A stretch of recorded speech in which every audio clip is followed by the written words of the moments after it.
One of the things I have realized, and many of us have, that if you want something out of life, if you want to change yourself, if you want to acquire something, if there's some goal that you want to reach, that it's really not easy as some people will make us feel. That living your dream, changing your behaviors, overcoming negative habits, it's challenging. It's hard. That living alone is just very difficult. And once we begin to come to grips with the fact that living is difficult, life is very challenging. You will never ever have a problem-free moment in life. What will it take for me to get some of the things that I want? And being hungry for those things, number one, you've got to work on yourself.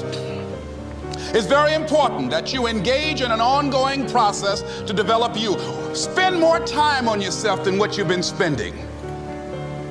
It's very important. You owe that to yourself. Many of us never realize our greatness because we become sidetracked by secondary activity. We spread ourselves too thin, don't know how to say no. And we find ourselves doing all kinds of things and never ever have time to do those things that we need to do to work on ourselves. And then there goes a second, there goes another second, there goes another second, and we can't stop and hold time. And before you know it, you wake up one day and you're behind in your dreams and your bills. You are the star of your show. You are the director. You're writing the script. And you will determine whether your life is a smash hit or flop. You determine that. Working on yourself, talking to yourself, overcoming the negative conversation, that inner dialogue that's going on all the time, all the time. Part of doing that is standing up to yourself. You've got to stand up inside yourself sometimes and say, shut up. You'll get scared sometimes. Your mind will go blank on you. Some people you will allow to unnerve you. And you wonder, what's wrong with me? I'm not crazy. That's why you've got to learn to make a conscious, deliberate, determined effort to stand up inside yourself. Working on yourself, watching that inner dialogue, it will determine the quality of your life. You've got to sell yourself every day on your abilities, on what you're doing, on the goal that you want to reach. You've got to sell yourself every day, every day, every day. According to your level of belief, it will manifest itself in what you're doing. Whatever we have right now, whatever we're demonstrating in our lives, is a result of what we believe subconsciously that we deserve. You can learn all the techniques in the world. If you don't believe in yourself, it won't happen for you. You've got to focus on you.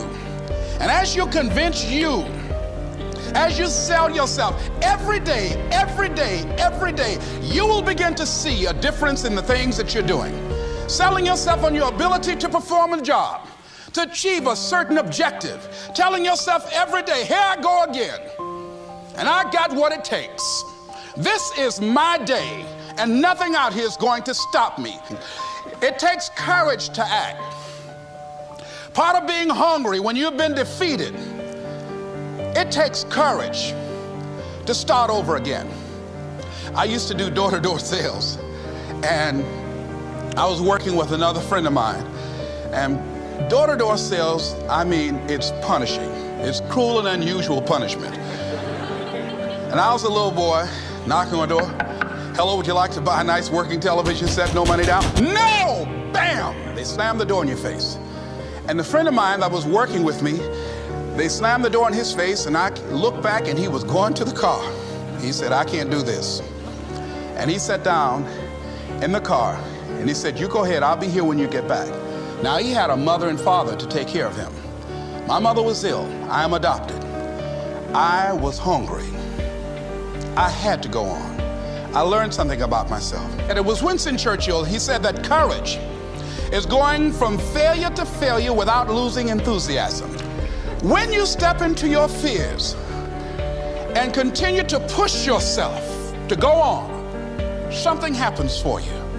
It will enable you to transcend yourself. I went to the next store. You like to buy a nice working television? No! Bam! Went to the next one. No! Bam! After a while, I no longer took it personal. And I began to play a game. I said, well, I know there's a yes out here somewhere, and I'm not going home until I do. And I continued to knock on doors.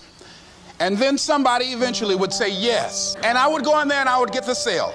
When you have something you want to do, if you don't develop the courage to do that which has been given you to do, and you spend a lot of time going around trying to convince other people or trying to get their approval, what will happen is that you will lose your nerve.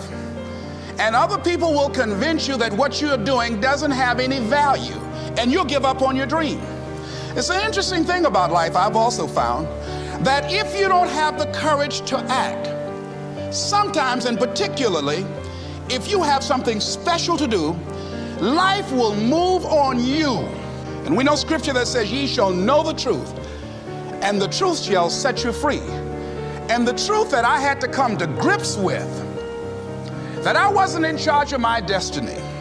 The truth was that I wasn't giving all that I had. The truth was that there are some things that I wanted to do, but I didn't have the courage to act on those things. And the truth was that Bert Childs was a blessing to me. He made life so miserable for me, I had to start looking at my life differently.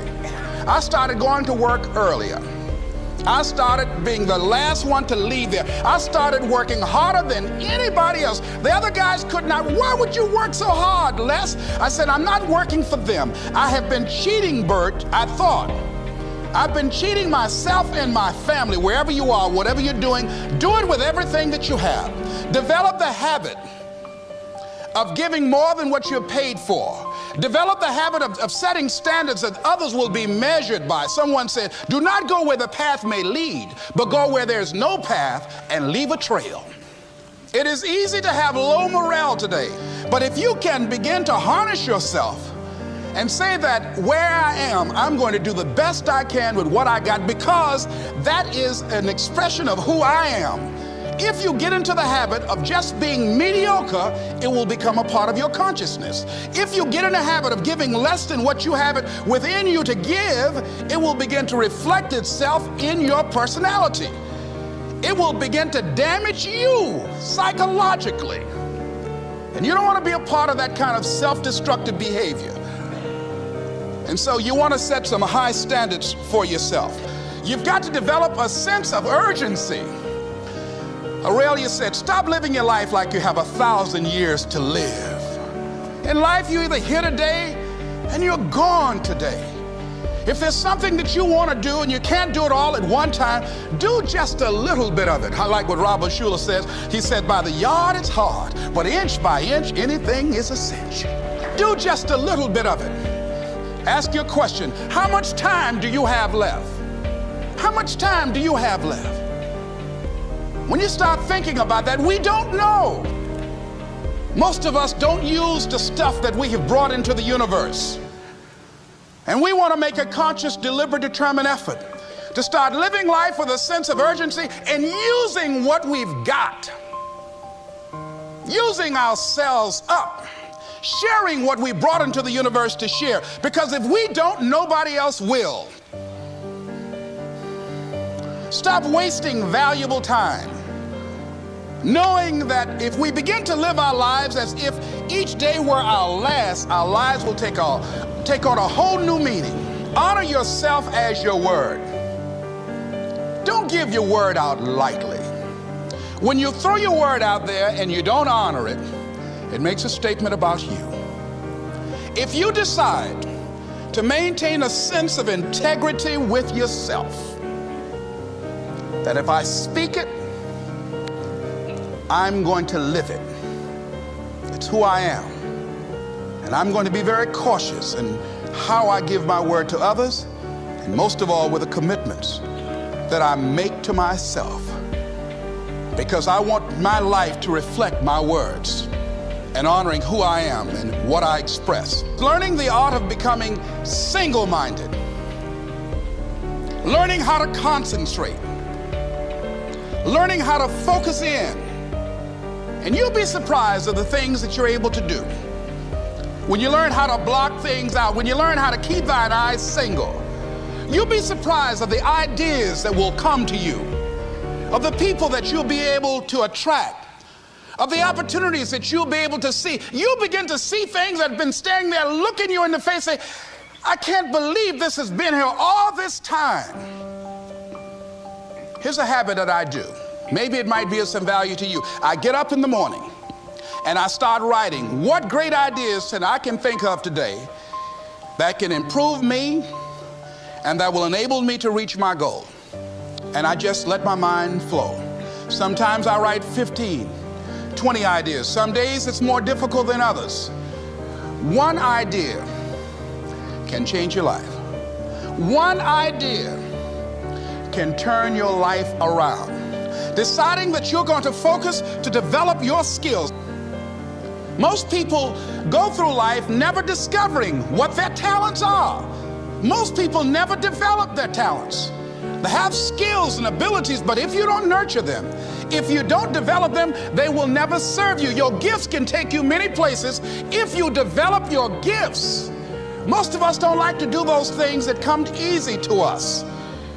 I've always loved to talk to people. I decided, taking this advice, to develop my skills as a speaker.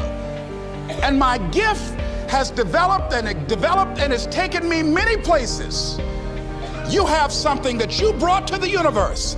And that if you decide that my life deserves my developing this, what I do well, and becoming the best at it, and mastering myself, and seeing what I have within me, if you decide to drop your buckets where you are and develop your gifts, I grant you, you'll never ever be without. I grant you that your gifts will take you places that will literally amaze you. I grant you that if you begin to work to develop your gifts, you'll develop a strong sense of happiness. You'll get a larger vision of yourself, because part of beginning to get a larger vision of yourself, all of us need some area of our lives where we can have a feeling of competence. That people know when they think about this area, that's something you do. That you eat and sleep that. And that you do that. You do that. And people know it. And you know it, and you know that you know this. If you don't know anything else, you know this. So you've got to work on it. When other folk are having a good time, you've got to have the strength of character to concentrate, to read, to digest information. If you decide in any particular area that you're concerned about, to make a conscious, deliberate, determined effort to read one book a month in that area, in 5 years, you'll be among the top 5% experts in the world. I read a minimum of 2 books a week. The average American reads only 1 book a year.